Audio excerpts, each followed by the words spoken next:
Welcome to the Predictive Playbook. This is the financial assessment of the markets edition of the show. Didn't know how to say that, Steve, but we're going to talk a little Bitcoin and a little bit of everything in the marketplace, just giving our opinions on where we see things. We're still both short Bitcoin, so I guess to say we're pretty happy when we wake up in the morning, but a lot of exciting things going on today. Yeah, it's funny, John. We did the Tuesday show maybe 3 weeks ago or maybe 2 weeks ago when we had that big spike. I think it might have been a Wednesday, but anyway, it's like our timing for these shows have been pretty good. We kind of planned to do them ahead of time, and then we get some big Bitcoin moves. I don't want to say we're the current Elon Musk of these markets because I don't think we have that much power. But No. hey, look, I said when it had that spike down to like 30 within that 5-10 minute span at like 8:50 in the morning a few weeks ago. It obviously recovered, got back up to that 39.40, but I'd said on shows since that 40 really looked like the resistance, and it has not broken it since. And I also said on several shows that I thought we'd be in a channel here between 30 and 40, and that's exactly what we've been. But the downside is looking a little more likely than the upside here over the last few weeks. And even within the last day or so, we've had some real tests of that 30 low. So we'll see if it holds. That is exactly a 50% retracement, basically from the all-time lows and highs over the last year or so. Started around the 10,000 range in the fall, October or so, and then it hit about 60, low 60s back in April, I believe. And yeah, look, I'm a trend follower. You're a technical guy. I mean, for us, we both had systematic things, quantitative things that got us short in the 50 range. I was at about 57 actually when I got short. But once again, just for the new viewers out there, you and I aren't analysts. This is just our personal opinion. This is what we're doing with our accounts. But once again, I have zero fundamental feel for which way Bitcoin's going to go. Now, look, when I first got long and back in October when it was 10,000, that's because technically I was getting long. But I will admit on the side, fundamentally, I was very happy to be long because I thought with inflation and what the Fed's doing with all the money pumping, there was a lot of upside. I never thought it was going to run to 30, let alone 60. But that's what it did, and I don't try to guess the price. The price is the ultimate truth. Bitcoin is worth exactly what Bitcoin is worth right now, and 30 minutes after we're done with this show, it'll be worth exactly what it's worth then, and I don't know which way it's going to go in the next 30 minutes, but there has been some downside resistance for several weeks, as you pointed out. Yeah, and it's a great point because the same thing can be said in the sports markets, and that's why we like doing these shows. Like tonight, the Sixers are playing Atlanta. The market is 6, and whether you agree with it or not, or think that it's unfair or it's too fair, is the same thing in Bitcoin. It's market price equilibrium, and right now the equilibrium price for the Atlanta Hawks Philadelphia 76ers game is 6. In Bitcoin, it's whatever I'm looking at the chart here, like 32,000 and change. That's where the market has found as you said, literally a second-to-second equilibrium price level. I'm going to enlarge. This is actually live charts here. So I've just expanded it, and this is today, as you can see, and that is it's a hammer, and the reason it's called a hammer in Japanese candlesticks is because it looks like one. And even our friends over at WaterTalk could fully understand. Like Tony Finn, for example, would say, you know what, you're right. That looks like a hammer. So, I say that tongue in cheek because I love the guys to death. And what this means is this type of candlestick, when it occurs, especially in the midst of a downtrend or making a recent new low in a downtrend, is that you're going to retest that low today. And I think that was around 29,000 and change. And you can see the Fibonacci number there comes in at 29,006 something there. And that's really Custer's last stand. After that, we could easily plummet into the low 20s pretty quickly if that occurred. And I guess I'm not trying to scare anybody, or I'm not trying to be, like Steve said, Mr. Musk. But the chart is a picture, and it tells you a story. And when you look at the picture, it tells you what the story is. And to me, it tells me a story that this is not done yet, and that we could go substantially lower before we go higher. And I'm not saying that 2 years from now it's not going to be at 100 grand, but right now the trend is very bearish, and rallies are going to be met with intensified selling pressure, and that's the story. we were fortunate enough, Steve, to get short this stuff in the futures, which is, in my opinion, the preferred way to trade this thing if you're going to be able to play both sides, because you can't short the Bitcoin digital currency itself. But in the futures market, which is regulated by the Chicago Mercantile Exchange, you can, and it makes a world of difference. So give that some thought. If you just have to go to Chicago Merc on the website, and I'm sure they have every single document on that you need to fully educate yourself before you stick your toe in this very, very speculative marketplace. So what do Yeah, you? yeah. I was going to say on the futures, real quick. I totally agree with you. The future contracts allow you to go long and short, and that is 100% equilibrium. There has to be a buyer for every seller, and vice versa. The problem with these 99% of people that are using these coin exchanges, I've never used them. I honestly don't really understand them because I haven't either. you're buying, you're paying high fees. By the way, from my understanding, the other week when we had that big 15-minute spike that I referenced, I think some of them dried up. You could not get in and out. But for the novice out there, because you sell it, you are not going short. You have to own it in order to sell it. The futures markets, the beauty of the future markets, in my opinion, is that you can come in neutral right now and go either long or short. And it's the same, commission. It's the same odds, basically. Everything's equal. It's the same, one way or the other. You have a buyer for a seller. The problem with the future markets, though, they're very pricey. This isn't for amateurs. And the one nice thing about that, John, is it's automatically going to price out most people that are amateurs, so they can stop. They won't hurt themselves, hopefully. But the CME, the preferred contract, you're trading 5 Bitcoins with one contract. So that means you have about $160,000 exposure right now of Bitcoin for one contract for maybe a $15 commission. So I mean, it's hefty. Now the ICE exchange, the one I've talked about here on shows recently that I'd like to go on over to, it's by the way, the CME exchange is BRR is the ticker, BRR. The one I've switched over to in recent months is on the ICE exchange, is BAKKT. That's 1 Bitcoin. And the commission for me is on like 85 cents. So it's actually cheaper, not quite as liquid. And they actually open up, John, at 8 p.m. Eastern at nights, whereas the CME opens at 6. So your moving averages and stuff are going to be slightly different. So, whatever works. But you could get to that one future contract on the ICE, the ICE exchange, for just 1 Bitcoin. And that's what I would recommend. But even then, the average true range right now, I looked it up yesterday for me right now on that over a 21-day period, it's about 4,600. Which means on average, Bitcoin is moving from a high to low, not open to close, but the high to low of the day can range $4,600 on one coin. And that's on an average day. You can imagine that other week when we had that spike, I think it was like $13,000 move in one day. And now, once again, let's go back to the CME futures. That's times 5. That's a $65,000 move for one contract on that crazy day. So you got to have money management in sports betting. You better have money management in the commodities markets as well, because it's not for the amateurs. But yeah, if you look at that chart while you have it up there still, Yeah, it's 37,500 where my cursor is now, and in 3 days, that was the close, by the way. So are those daily bars, John? Yes. Okay. So in 3 days, we've gone from 37,700. Let's call it 500, 30, because it's easy to calculate.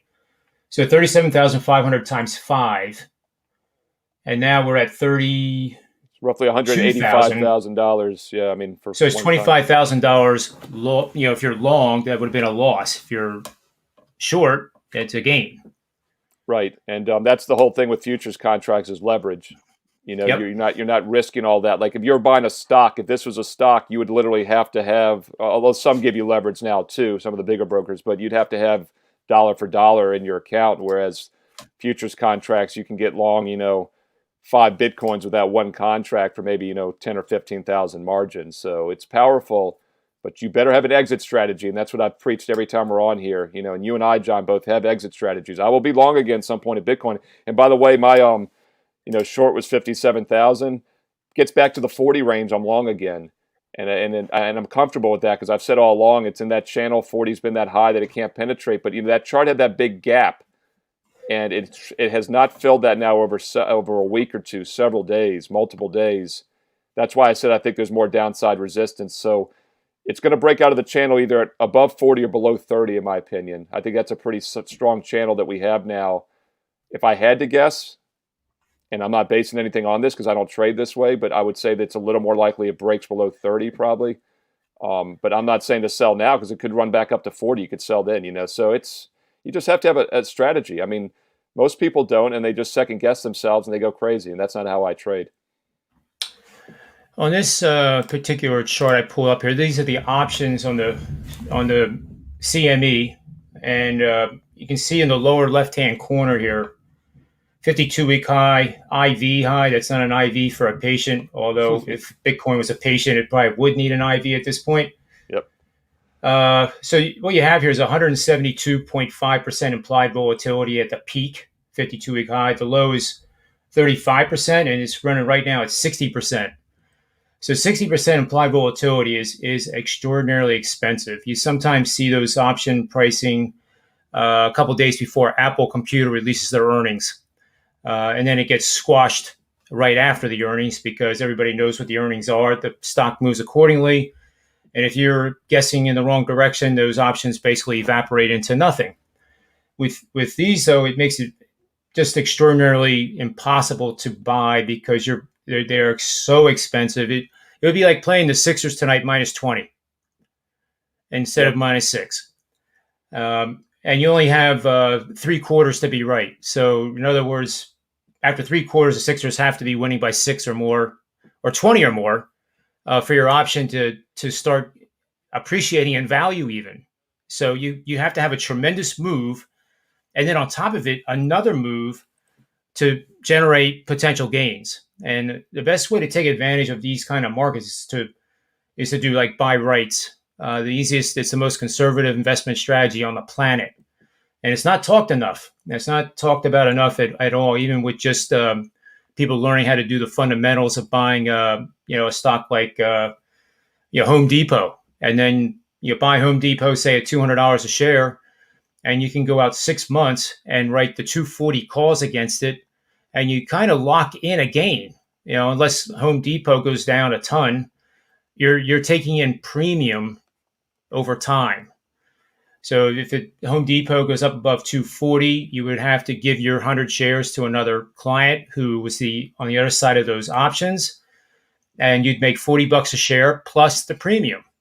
That's not bad, right? I mean, it's kind of I don't want to say it's a no-brainer. I mean, you have to do your homework and talk to a financial analyst, but it is definitely something to consider, especially in the futures market with Bitcoin, because there you can take advantage of extraordinarily high premiums that give you a little bit more staying power. Yeah, I mean, it's all about risk management, whether it's sports betting, investing, trading. And let's clarify that this isn't investing, in my opinion. I mean, what you and I are doing is not investing in Bitcoin. Correct. We're trading Bitcoin because we were long for several months and now we've been short for a month. And I love the movement. What I hate is actually, and I've been short for a while now, so this channel's not hurting me. I've actually been picking up a little bit more in the short because it has gone from 40 down to like 32. But what I don't really want is the whipsaw, the channel stuff. And that's kind of where I feel like we are. And we see that a lot. I'm not big on the, what's it called? The 5 levels. What's that type of technical analysis? We have it's the Elliott wave. Elliott wave, exactly. Elliott wave theory. But it does play out that way, and lumber's doing it now. I've had a monster run in lumber for 6-7 months. And now lumber has kind of it's whipsawed me, but not because it's been in a channel. Lumber is so volatile with the gap opens and closes that it's basically 50% corrections. But it does have a way to kind of have an equilibrium in the long term. It'll run and then it'll kind of cool off for a while, and then it'll run again. And I just feel like Bitcoin is in that trending range now, maybe for several more months. But again, if it does break below 30, the bottom could be out for a while. And by the way, January 1st, the beginning of 2021 is right around 30.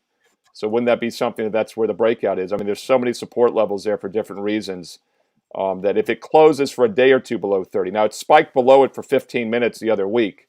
That doesn't count. And if anything, that was exhaustion. And that's why I said I thought it could go back to 40, and it did. But once, as you know, John, once it tests these limits 2 or 3 times and then breaks them, that's a very strong indicator that the momentum is going to continue, because what it's done is it's exhausted all the buyers, sellers. Right now, there's equilibrium between the buyers and sellers between 30 and 40. Once that equilibrium is off, that's when the momentum runs. Yep, I agree. And this is a chart of lumber. And although you don't see the dates, it's a 1-year chart. So it's basically gone up. not even the leveraged amount. It's gone up like 500%. Yeah, it was 500 over a 13-month period up until about a week ago. It was 500% because it was in the mid 300 range and went up to 1607. But now it's back down to like 13, even 12 as of today. But you're right, it was up almost 500% over a 1 year period. And that's why the average housing cost right now, that's why the real estate resale market is booming, because to build a new house right now, just because of the lumber increase, is $30,000 more on average, just to build the house because of lumber. It's Yeah. insane.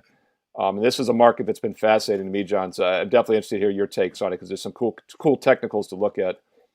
Well, you can see the waves here too. You mentioned earlier wave, and that's Right, something else that I track. You can see wave one here to corrective three, gap down corrective. That's an ABC wave, and then you go five, and five is always the largest. Not always, but 90% of the time, that's going to be the most dramatic, and usually it's the capitulation to the upside. And you made a great point the last show about the housing market. This is not 2008 revisited, because the supply of homes right now is at near an all-time record, if not an all-time record, right. low. Whereas 2008, we had so many houses that in Florida, and this is not kidding around, this is a fact. Dogs, four-legged friends, I love them. They were homeowners in Florida. So it just shows you how crazy it got. So if you ever watched that movie, The Big Short, everything in that movie is 100% accurate in my opinion, and that's how it was. And I'm a guy that was involved with the early stages of the mortgage-backed security, and it was a tremendous vehicle because it got mortgages off of regional banks' balance sheets, allowed them to conduct more business, and then the institutions packaged them and were able to give them to institutions like the big banks, the endowment funds at the big universities, and foreign entities like Asian Development Bank, for example. So it was a really great instrument. It was a great creation, but then it was exploited and then leveraged to heights that no one has ever seen, and hopefully will never see again. But Yeah, this market is way different. yeah, and the other thing you got to keep in mind too is the reason Bitcoin ran, in my opinion, is because with all the stimulus, the 2 or 3 rounds of stimulus, it was pretty obvious to anybody that the dollar is going to be weaker. And the dollar, by the way, in currencies have run versus the U.S. dollar. I've had some monster runs in the currency markets the last 6, 8 months as well, just from a trend following perspective. But Bitcoin was the new gold. Gold hasn't done it as much, although we've seen movement in gold here in recent days. Now that Bitcoin is faltering, gold is starting to heat up again, which is also a very interesting thing to talk about. But that's why Bitcoin, that's why I was so excited to have my technical angles point the long when it was around the 10,000 range, because I really felt good about being long. Right now, I really have no opinion one way or the other. But lumber also, I got involved with lumber in the fall around the same time. It was at that 300 mark. I kind of got in a little after that, but I felt good about that as well because of inflation. I felt good about being long all the soft commodities, all the grains. They've had monster runs. Corn, I believe, is up like 40% for the year. Yep. And you got to remember the future markets are made for hedgers. There's people that are okay losing money. So that's why I love being in the future markets, because they're literally people that want to lose. Now, there's a lot of people in the sports betting markets that want to lose also. They just don't know it. Subconsciously, they want to lose, I think. They just don't know they want to lose. But, yeah, I mean, so like the cereal companies, they have to hedge wheat and corn, and the housing companies, they have to hedge lumber. I even talked to a real estate friend on Sunday, told me that there's some houses now, new for sale homes, where the price is not, it will be determined at closing. And now I assume that's because of the commodities like copper and lumber, but I think part of it, John, is also because the market is so hot. They don't want to give away 30, 40 grand when the prices are higher a month from now. But yeah, I just talked to someone Sunday who was telling me that. I've never heard that in my life. I it's like, bet you it's like going to a seafood restaurant, market price, right? I bet you it's a contingency. The buyers of the home making it contingent upon the sale of their existing home. So that window of 90 days or whatever is agreed upon, the market is then reevaluated, and based on it could be based on Zillow, for goodness sake. I mean, that would be a good measuring stick. But that is crazy. Well, I mean, in Zillow, I mean, I do a lot with real estate also. It's kind of other than sports betting, I like the real estate markets and the financial markets. And go look, at least in my area, look at some of the Zillow estimates over the last 2 years for houses. You talk about some charts. The graphs literally just go straight up and down. I mean, they have no clue what to do. I mean, because it's all algorithms, obviously, and they're not always that accurate. But yeah, the other big problem too, talking to people in real estate right now, is people who are selling their houses. These houses are just going for asking price plus multiple offers, but then the buyers are having trouble sometimes getting their loan because they can't get the house to appraise for what they're willing to pay for it, because these numbers are running so fast. And as you said, it's a record low in inventory. And yes, in 2008, it was a record high. So it's a totally different situation right now, yet it is frothy. And I love my bubbles, whether it's Tulip Mania in the 1600s or the, what was it, the European Shipping Company? What was the other one? That's another one we got to talk about, the East Shipping Company or whatever in the 1700s. And yeah, Yep. kind of feel like something's bubbling here. But, the inflation angle makes a lot of sense. And real estate is also a play against that. It's a tangible asset, Yep. which you need to have. So I think that makes some sense there. And by the way, speaking of real estate, treasuries, 10 years, 30 years, lowest rate in several weeks today. They're going out. When they go higher, the rates go lower. But the treasuries are starting to creep back up after a really drop in the last 6 months or so. I don't know. I can't. I'll pull that up in a second. I want to show this right here. That candle right there. That was the storyteller for lumber. That's a major engulfing, and it's an inverted hammer all on the same day. Very bearish, and we're only in the beginning stages here. This is a doji, D-O-J-I. Open and close are the same. Wicks are about the same length on either side. That is what I call a sea change, meaning that the fundamentals are completely going to start going the other way around. And again, another harbinger of lower prices to come, and probably, I could easily see us going back down to, like the 1100 level even. The Fibonacci retracement levels are huge on a move like this. And that's why I don't have them up, because they're kind of irrelevant, because you have to go so far to get to the 38.2% retracement. And then bonds, let's see if I can get we'll do 10-year first.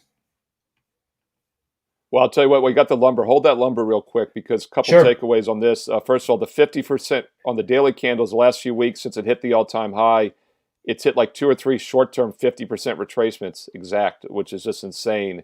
That's why you're getting those V patterns, those Elliott waves. But also, this is a very thinly traded market, only about anywhere from 100 to 400 contracts at most in a day. So there's probably maybe only a handful of viewers. We're going to have more viewers total than are even in the lumber market. But there's still a big takeaway from everyday life, not only the housing situation, but for people out there that are looking to build a shed, build a deck this summer, build a dock for their boat. Lumber theoretically costs 5 times more than it did a year ago. It's probably about 3 times more in the real world right now. So it's going to cost you 3 times more to build whatever you're building than just a year ago, whether it's a dock, a deck, a shed. However, the future markets are very interesting, because if you look at the contracts, they're spaced every 3 months or so. Each of the next 4 contracts that I follow, and I'm going to pull it up here, is lower, which means the lumber price for the January contract is like $895 versus like $1,300 for the September. Yep. And it's like that consistently. It goes from like 13 to 10 to like 9 to 8. So my takeaway on that is, if you have a project you're thinking about doing, hold off, because the future markets are saying lumber is going to be about 20% cheaper in 6 months. Now, obviously, over the winter, that would make some sense. You might not be able to build your deck or your dock in the parts of the country in the winter, but I would definitely hold off if you don't need to do the project right now. It'll cost you maybe 10, 20% less to do it in a few months. So that's something people could actually take away, even though they might not be trading that market. Some real world, real life actionable info there. And that appears in most newspapers too. Like, you get the weekend edition of the New York Times, and you can see the various months of the futures contract, and it's called backwardization. Is the term, another financial term, Steve, that you can use? Yeah, that's a good one. And what's the other one? What's the other one? It's capitulation. No. The other one, when it's forward looking versus backward, it's backwardization. But then the I can't think of the other term now for future markets. Well, I think it's backwardization no matter what, actually, because you're going back down the months. No, but sometimes if it goes the other direction, it's not contango. Is it called contango? What's the term I'm thinking? It doesn't come to mind. But sometimes you can have, like in crude oil, you can have prices higher because of the vacation seasons, like June, July, August, than you have in February. Same thing with heating oil, be much higher October, November, December, January. Yeah, it's contango. Than it will be now. It's contangoed and backwardization. Contango is the opposite of I thought it was contango. That's the other term. That's where the prices are higher the further you Correct. go out in the future. Right. But this is the 10-year. And, this is, 9 months ago is where my cursor is. And the peak here at 140 in terms of price, and bonds are based on par, which is 100. And that would equal the coupon rate. So if you have an 8% coupon and you're trading at 100, your yield is 8%. So at 140, your yield is going to be, like 3%. And I'm just using it as an example. So the low in interest rates occurred right where my cursor is over the recent year. And now, we go like this, and then we have a, kind of a big sell-off, which in bonds, that's big. People think bonds are boring. Every 32nd of a point in the bond futures market is $31.25 per contract. And that adds up. I'm telling you, it adds up. You can get a bond, I think, for maybe $1,200 in margin to get a $100,000 bond. But again, you have to study this and know how volatile and risky the instrument can be. We used to say, the yield curve. You have, 3-month bills, 1-year treasuries, 5-year notes, 10-year notes, 30-year notes. And usually it's the further you go out in time, the maturity, the higher the yield. Sometimes it gets inverted. And when it gets inverted, that is the story that says there's a recession on the horizon. Right. So we're nowhere, close to that happening. We're actually the other way around, where this inflationary pressure is pretty serious. But nobody was in the media was talking about this trend right here until we got here. And a lot of times you'll find, and this is no mock of the media, but a lot of times when the news comes out, the move is over. If that makes any sense at all. Yeah, definitely. And then when the bottom is made and all of a sudden prices reverse in whatever market it is, then suddenly you'll hear, oh, and yes, and then like literally out of nowhere, crude oil spiked, and it was because of the actions of the president, or the actions in the Middle East, or whatever. And that's part of the story, but that's not the reason why. Or Elon Musk said something about Bitcoin. That's usually, I've noticed this stuff, when the Musk stuff comes out, it's already started moving, John, the day before, every single time in that direction, which isn't a coincidence. That's why I like the technicals. The greatest truth, like I said, is price action.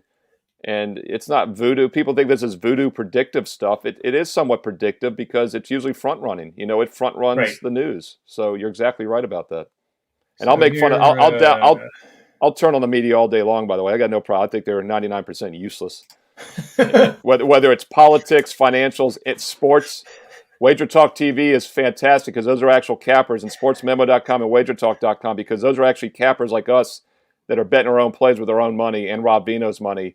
And, this is not the case with those talking. And in fact, you look at the financial networks, they're not even allowed to own individual stocks because they talk about them. They can only own like ETFs and mutual funds. Like you and I can talk about the NBA games tonight. We could say who we're betting and then talk about that play because we do bet it. So it's like, it's such a different world. And you and I are trading these markets. The financial analysts on the big networks right now could not be saying we're long or short Bitcoin. They can't do it. They're not allowed to do it. So just keep that in mind next time you're watching one of the big boys on TV and they're talking about this stuff. They have no skin in the game. They're not allowed to. Yep.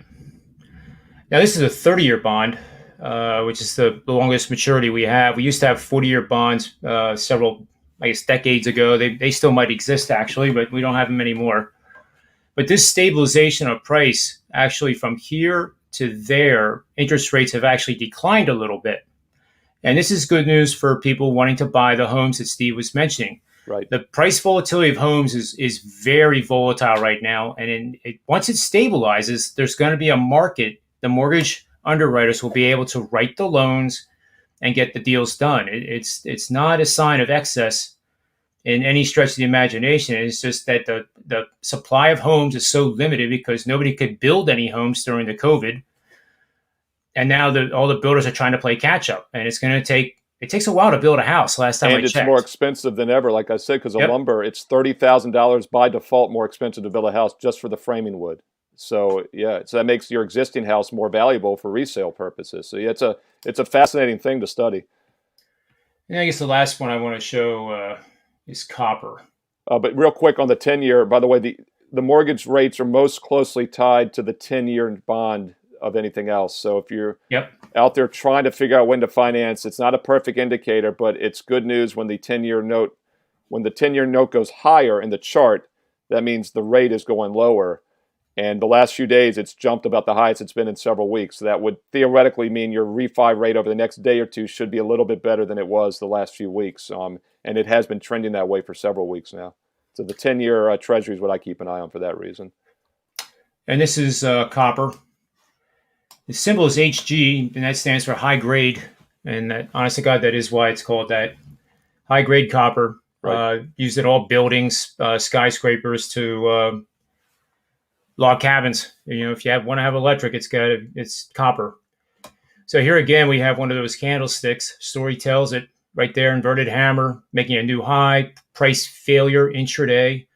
That's always a big time red flag. I mean, that's like akin to all of a sudden at game time, Joel Embiid is not playing, Yeah. and you just put a dime on the Sixers, and oh no. So it would be a sell signal in this case, and you can see it's been mostly red, a few pops here and there, but the good news is that it's trending lower, and even if it moves sideways, it's stabilization in the marketplace, which will be great for housing. There'll be stability with mortgage underwriters, and everything will just be fine. Again, that's just our opinion. Yeah. And John, not a coincidence, by the way, it's looking similar to what happened with lumber. Obviously, it wasn't the straight line up because lumber, once again, is a very Right. thinly, I don't want to say it's a non-liquid market, but it's very thinly traded and it gaps very easily, gaps up and gaps down. But I rolled out of my long lumber position about a week or two ago. I'd be short now. And then copper, I just went short this past week. So exactly what you're saying has been lining up with my trend following method. And they do go hand in hand. Copper's a metal, but it's not like gold. We have to say, once again, there's different types of metals. There's gold and silver, which is basically like Bitcoin. They're safety metals. There's platinum and palladium. Platinum tracks Yep. gold and silver pretty closely more than the others. Palladium's kind of its own thing. Very expensive, by the way, to trade in the future markets, unfortunately. There are some micro contracts and extreme micros coming out. I'm not sure how liquid they are. And then copper's kind of in between, but copper's more of like a commodity, like soft commodities and real estate and stuff. And there is also a half contract. It's HG, as you said, high grade. Yep. QC is a half a contract. Very very thinly traded, so it's kind of hard to get in and out. HG is very liquid, but it tracks it exact. So those of you who want to get into copper with a little less exposure, and there is an ETF. I believe it's CPER. I haven't checked it recently, but I used to use that a year or two ago. That's also a cheaper way to play copper. But once again, you'd have to short it like you short an ETF, and that gets tricky, gets illiquid, gets expensive. So when you're long, the ETFs work great. But when you want to go short like now, like with copper and some other stuff, it gets a little tricky. And for a future episode, because we've gone long today, but I want to talk to you, John, at some point about how we can benefit from AMC and these meme stocks. I wish there was a way to short them like a future contract without having a huge margin, because AMC is now at 50 something and all the analysts have it at $5 something. I mean, once again, I'm not in the predicting game for stocks, and I'm more technical, but pretty sure AMC is not worth $50 a share no matter how you cut it. I would agree. The stock I'm going to show you this, and we'll put up AMC, and then we'll call it a day. How's that? Sounds And good. then Kevin Riley, I highly recommend hanging on there. I know you like to get to the casino at certain times during the day, but we'll have an answer for these questions at the Manny's Pub Show coming up at about 4:10 Eastern Standard Time, or maybe a touch earlier. But we'll do that breakdown right away. And I have an NBA angle of the day that is on one of those teams. So this is Endeavor, which is the UFC, which went public not too long ago, because each bar on here is a daily. And what you have here is lateral consolidation, nothing real negative. But now you have an engulfing candle today that's positive. You took out yesterday's low. You now took out yesterday's high and the previous day's high. In fact, all the way to here, you got 4 days of highs being exceeded with this close. And that's a very bullish candle. And, the caveat is that these patterns don't work 100% of the time, but if you pay attention to them, they can definitely help. And there's plenty of books out there on Japanese candlestick trading, and recommend those as well. So John, look over to the far left of that chart. You have that gap on like the second candle. It basically went down and filled it to the exact top of the bottom one, which means that's great support yep, level. And then look at your fourth one is basically a huge doji. yep, And look where the open close is. It's exactly the top of the current candle. So you and talk about a down. breakout point. I mean, that's the range right there. So unfortunately, you're at the top of the range. You missed the bottom. But, we don't try to catch bottoms. We try to catch breakouts. And, yeah, I think if it closes the next day or two above this green one that's on the far right, yeah, you're basically I would put your stop loss right below the bottom of that one. And you can see there's some Yep. other wicks over there on like the fifth candle there. There's a little bit of a hammer over there on the left. Yeah, that looks like 28, some good support. 28.89 is the opening of yesterday, which is where my cursor is. So normally when you get these engulfing candles, you get up to a 50% retracement of the candle. So if the candle is $5 in length, then 50% is 2.5 from the high. So it's the midpoint. And the midpoint would be right about here. But given this here, Yeah. it's unlikely if this is a pattern that's going to send it up over here, then you're not going to expect to close below 29 tomorrow or the rest of the week. So that's personally how I would get involved with the UFC. I think the stock is really, really good, and personally, fundamentally, there's no reason, there's no bearish fundamentals for the UFC. It just keeps getting bigger and more popular, and And here's the sky's the beautiful thing limit. too about the UFC and NASCAR is keep in mind when all the sports shut down, UFC came back before anybody. So if you're worried about a Yep. pandemic again, which isn't obviously too likely right now, but it's of all the sports, they actually would benefit the most from a pandemic because they'd be the only game in town and they're not going to shut down. We've already seen that. So you have a little pandemic insurance with UFC as well. And yeah, just have a with any of these trades, you should have a risk reward perspective. Everything I do in life, whether it's walking across the street or getting in a car, it's risk reward. There's a slight chance I could be in a car crash, but getting to my destination is more enjoyable. So it's the risk reward is good. And same thing with these stocks. You need to know when you want to get out, and that bottom there that you had was a pretty good resistance support level. I think if it was break that in the near future, I think something would be wrong. I'd probably want to get out at that point. And here's good old AMC. Yeah. So you had all this opportunity to buy it and buy it. And I guess at one point if they didn't get that financing in place, I guess Oh yeah, they they were would have going been bankrupt. Yeah, all these meme stocks have one common theme. They all should have been bankrupt in the last year, and now they're like Yep. 100 times. It's fascinating to me. But here again, it's not. It's the same way with Dogecoin, Doggy Coin, Joe Ranieri's Doggy Coin, is that the reason it runs is because it's a one-way market. And I just saw something on this last night. There's very little short interest right now. In fact, one analyst was saying she went around and she asked the different major brokerages how easy is it to borrow the shares, and you can do it easily. So that means nobody's shorting it right now. So it's a one-way market. In But that's why AMC. it's a certainty that it's going to drop at some point because it's not what the true value is. And the markets can stay irrational longer than you can stay liquid. Buffett had said, somebody said that one. I think it was Buffett. It's a great saying. Yep. So I'm not saying go short now, but when this rolls over, it's going to drop fast in the near future when it rolls over. Yep. And you're getting a consolidation in a triangle. So you can see if you drew a line connecting the highs, that trend line there, and then you Right. got this one here. So we're pretty close to what Steve is talking about, the breakout down here. The break on that trend line, if to the right, would probably be where that little Yep. teeny candle is, right in the middle of the green one. I mean, look at that. Look at that third to the left. The little red doji there. That's almost exactly in the middle of the big green Yep. candle. And I think that's the break right there.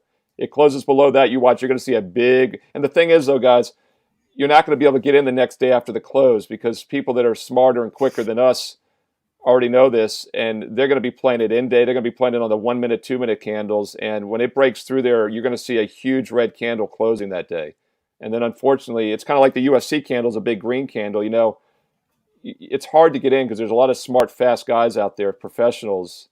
But yeah, I'm telling you right now, that third to the left, that little red candle, that's going to be the break point. And it looks like it's exactly Yep. halfway. And that looks like a pretty good support level. And it's not going to hold. Analysts have the rating on this company at $5. guys that do this for a living that analyze this stuff more than John and I. John and I are technical guys, but that actually look at the X's and O's of the financials for a company that maybe should be bankrupt. It ain't $50 a share. I know that much. Yeah, and eyeing up the 50% retracement from here to there, 72, 62. So right around in here, this little gap area is probably where the prices are going to go once it breaks. So you want to be careful with this too. And we'll end the show on this note. You can look at put options, which is an investment that goes up in value as a stock goes down in value. But the option volatility, again, is so high on the options with all this price generation the last week that it makes it impossible to actually be able to buy those and have any confidence to trade. Right. And believe me, you could buy the $30 puts right now. And let's say the expiration is let's say it's 3 weeks from now. And 2 weeks from now, the stock is trading at 35. You could actually be losing money having been that right. So the risk reward is terrible on those now. It's because you're exactly right. The risk reward on this, because that's how everyone's doing it. Because everybody knows, you and I and everyone else knows, this is not going to stay at 50. It could very well be 0 in the future. But it's too hard to short stocks like this, and then there's no other market. So it's just the options market, and everyone's using that, and they've priced out the value. But yeah, it's a fascinating case study to look at. I mean, this is the new. Every few years there's something new in the financials we've never seen before, and this meme stock, whatever you want to call it, that's the new thing, man. And unfortunately, I'm on the sidelines watching because there's no way to really short it like a futures contract. I wish there was. Yeah, it is better to stay away from something like this. GameStop included. A lot of people ask me, like, "Oh, wow, this is great. I could have made this. I could have made that." Yeah, and you probably would have had a heart attack trying to get in and out. I mean, you can look at a chart and say, "Well, I would have done that. I would have done this." But a lot of times, the end of these wicks, the lows and the highs, are milliseconds. Yeah, good point. Milliseconds, and realistically, there's no way you would have been able to sell or buy at the high and low of these candles. It would have been the luckiest thing that I would probably ever heard in my life. Slippage. That's another good word, John. Let's use slippage. That's another one we haven't used. Tony Finn could run with that one. Give that. Say hi to Rob and Tony here on your Manny's Pub at 4:30 Eastern, and tell Tony Finn the word of the day is slippage. And I bet you it takes him 20 definitions before he gets to financial markets with that one. Well, he might be off the air by then. I think he'll probably go down the wrong path with that definition. I think. That it probably should not be handing that to Tony Finn. Maybe I'll have to brief him before we go live. But anyway, I guess that's it for today, guys. We're going to start the Manny's Pub show, as Steve said, at just shortly after 4. Steve Merril comes on that show on Fridays, and definitely is a big time contributor, making it fun, informative. And at the end of the week, I realized how much I don't know about something I've been doing all my life, to take Mickey Mantle's quote. And it's just nice being able to work with guys like Steve and Tony Finn, Rob Vino, Johnny, DePrez, the list goes on and on and on. And sorry, I'm not naming everybody, but everybody, is equal in that compliment for sure. So Steve, thanks for being on. Yeah, great time. Love it. We'll both be probably sending out some tweets about Bitcoin the rest of the week, because it is in this situation now where the pressure is very bearish. And, again, this is what we know now. 5 minutes from now, what I just said is a dinosaur, and, may not be all that accurate. But for now, it looks like the direction is going lower, and that's all we know. So for Steve, myself, WaterTalk.com, SportsMemo.com, and the Predictive Playbook, all the wins